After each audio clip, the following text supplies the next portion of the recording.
মিথ্যা বলে নিয়ে এসেছিস? তুই দরজা খোল বলছি, আমাকে মাছ দে বলছি, দে মাছ দে।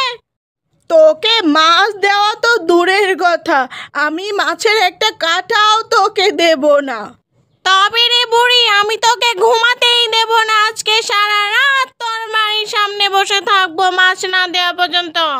এই শাকচুন্নি তো মনে হচ্ছে মাছ না নিয়ে আমার বাড়ি থেকে সরবেই না। তবে কি তুই মাছ ছাড়া যাবেই না?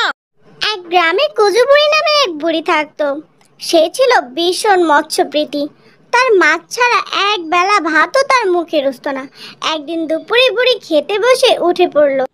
আজকেও পাতে মাছ জুটল নি, কাল না হয় যা হোক করে খেয়ে নিয়েছি, আজ আর পারবো নি। মাছ ছাড়া এই ভাত আমার মুখে রুচবে নি। কয়েকটা দিন অসুস্থ থাকার কারণে মাছ ধরতে পারিনি। এদিকে কোনো কানাকড়িও নেই যে কিনে খাবো। দেখি নদীতে মাছ পাই নাকি, তবে যদি রাতে দুমুঠো ভাত তৃপ্তি করে খেতে পারি। এই বলে কুজু বুড়ি চলে গেল ছিপ আর বড়শি নিয়ে নদীর দিকে মাছ ধরার জন্য। কিন্তু বুড়ি অনেকক্ষণ নদীর ধারে ছিপ ফেলে বসে থাকার পরও বুড়ির ছিপে একটা মাছও ধরা পড়লো না। তাতে বুড়ি বেশ খানিকটা হতাশ হয়ে পড়ে। তখন থেকে ছিপ ফেলে নদীর ধারে বসে আছি, একটা মাছও ধরা পড়লো নি ছিপে। তুমি কি আল্লাহ আমার মুখের দিকে তাকাবে না? তুমি তো জানোই মাছ ছাড়া আমি এক বেলা ভাতও খেতে পারি না। কুজু বুড়ি মাছের আশায় বসে থাকতে থাকতে বিকেল গড়িয়ে রাত হয়ে গেল। তারপরে হঠাৎ করে কুজু বুড়ির ছিপে কিছু একটা ধরা পড়লো।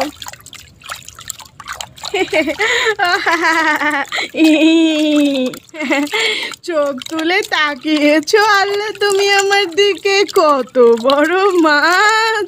এই মাছ দিয়ে তো আমার বেশ অনেকদিন চলে যাবে আরামসে। এই বলে কুচু বুড়ি মাছ হাতে নিয়ে তার বাড়ির দিকে যেতে লাগলো। সন্ধ্যা গড়িয়ে রাত হয়ে গেছে, এদিকে আবার জঙ্গলের পথ একদম ফাঁকা। তাই বুড়ি তাড়াতাড়ি করে হাঁটছিল। হঠাৎ করে তার মনে হলো তার পিছনে কেউ একটা আসছে। এই কে রে আমার পিছু পিছু আসছিস? আমি শাকচুন্নি বলছি, তোর হাতের মাছটা আমাকে দিয়ে যা বুড়ি। তোকে মাছ দিয়ে দিলে আমি যে দুদিন ধরে মাছ ছাড়া ভাত খাই, তার কি হবে শুনি? এত কথা আমি জানি না, তোর হাতের মাছ আমাকে দিয়ে যা বলছি। এই বুড়ি, মাছ দিয়ে যা বলছি, দে মাছ। শাকচুন্নিকে যদি বলি মাছ দেব না, তাহলে আমার থেকে শাকচুন্নি মাছটা কেড়ে নিতে পারে। কিরে বুড়ি, কথা কানে যায় না, মাছটা দে বলছি, দে। দেবো দেবো, আর একটু আয় না আমার সাথে। ও আচ্ছা, আর একটু তোর সাথে গেলে বুঝি আমাকে তুই মাছ দিবি? তাহলে চল। কুচু বুড়ি ঠিক যতটা দ্রুত হাঁটতে শুরু করে, শাকচুন্নিও তার পিছনে পিছনে ঠিক ততটাই দ্রুত হেঁটে যায় আর তার বাড়ি অবধি পৌঁছে যায়। তবে রে, তুই কি তাহলে আমাকে মাছ দিবি না? তুই কি আমাকে মিথ্যা বলে নিয়ে এসেছিস এত দূর পর্যন্ত? এই বুড়ি, তুই আমাকে মিথ্যা বলে নিয়ে এসেছিস। তুই দরজা খোল বলছি, আমাকে মাছ দে বলছি, দে মাছ দে। তোকে মাছ দেওয়া তো দূরের কথা, আমি মাছের একটা কাঁটাও তোকে দেব না। তবে রে বুড়ি, আমি তোকে ঘুমাতেই দেব না। আজকে সারা রাত তোর বাড়ির সামনে বসে থাকবো মাছ না দেওয়া পর্যন্ত। এই শাকচুন্নি তো মনে হচ্ছে মাছ না নিয়ে আমার বাড়ি থেকে সরবেই না।